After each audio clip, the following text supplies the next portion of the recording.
हाल एक महत्वपूर्ण खबर गांधीनगर में मेडिकल कॉलेज में रेगिंग कांड सामे आव्યું। प्रथम वर्षना विद्यार्थीओ साथे रेगिंगनो बनाव बन्यो छे।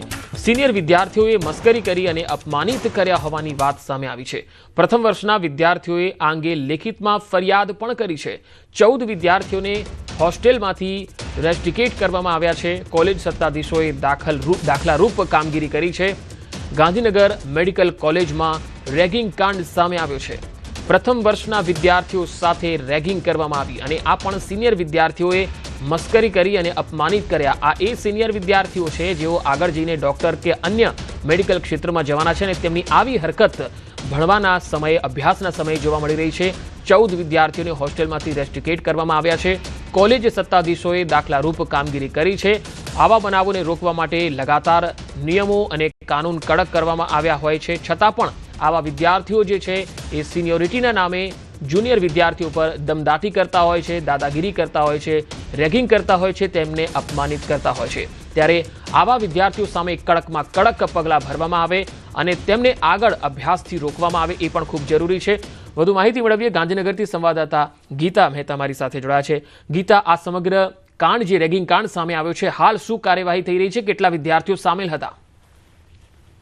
ગાંધીનગર મેડિકલ કોલેજે એક દાખલારૂપ ઉદાહરણરૂપ પગલું લીધું છે। ગાંધીનગર મેડિકલ કોલેજમાં એક રેગિંગનો ગંભીર મામલો બહાર આવ્યો છે।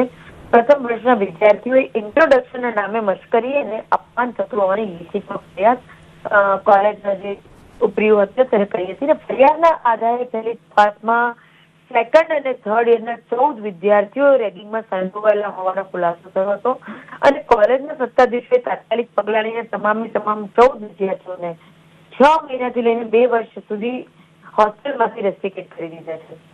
પ્રાથમિક માહિતી મુજબ વિદ્યાર્થીઓ દ્વારા રાત્રે બોલાવીને નવા વિદ્યાર્થીઓની મશ્કરી કરાતી હતી, તેમને અપમાનિત કરવાની ઘટનાઓ બનતી હતી। જોકે કોલેજ મેનેજમેન્ટે કડક પગલાં ભર્યા છે અને આવનારા સમયમાં આવી કોઈ ઘટના ન બને તેવો એક ઉદાહરણરૂપ દાખલો પણ બેસાડ્યો છે। જી ગીતા, ખાસ જે જુનિયર વિદ્યાર્થીઓ છે જેમને અપમાનિત કરાયા, આવા કેટલા વિદ્યાર્થીઓ હતા અને કેટલા સમયથી તેમનું આ શોષણ થતું હતું? સ્વાભાવિક રીતે આ લોકો ફર્સ્ટ યરના વિદ્યાર્થીઓ હતા, એટલે એડમિશનની સાથે શરૂઆતથી જ તેમનું આ પ્રકારે શોષણ થતું હતું। જનરલી ઘણી બધી કોલેજોમાં આ સામાન્ય ઘટના છે, પરંતુ ગાંધીનગર મેડિકલ કોલેજે આવી ઘટનાઓને ગંભીરતાથી લીધી છે, એ સૌથી સારી વાત છે। ઘણી બધી કોલેજો માત્ર ગુજરાતમાં નહીં દેશભરમાં એવી છે કે જે નવા વિદ્યાર્થીઓને આ પ્રકારે રેગિંગ કરાતું હોય છે સિનિયર વિદ્યાર્થીઓ દ્વારા, પરંતુ મેનેજમેન્ટે આ ઘટનાઓને ગંભીરતાથી લેવાની જરૂર છે, કારણ કે વિદ્યાર્થીઓના માનસિક સ્વાસ્થ્ય પર ભણતર પણ આની અસર પડતી હોય છે। એટલે એવું માની શકાય કે શરૂઆતથી જયારે એમનું એડમિશન થયું ત્યારે શરૂઆતથી જે વિદ્યાર્થીઓ જે સિનિયર ગણાય તેમનાથી તેઓ તેમનું રેગિંગ કરતા હતા, રાત્રે બોલાવતા હતા, મજાક મસ્કરી કરતા હતા, પરંતુ આ વિદ્યાર્થીઓએ પણ હિંમત દાખવી, નવા વિદ્યાર્થીઓએ કે તેઓ લેખિતમાં ફરિયાદ કરી મેનેજમેન્ટને અને મેનેજમેન્ટે પણ આ ફરિયાદને આધારે જે વિદ્યાર્થીઓ રેગિંગ કરતા જણાયા તેમને રેસ્ટિકેટ કરીને તેમની સામે એક દાખલારૂપ ઉદાહરણરૂપ કાર્યવાહી કરી છે। માહિતી આપવા માટે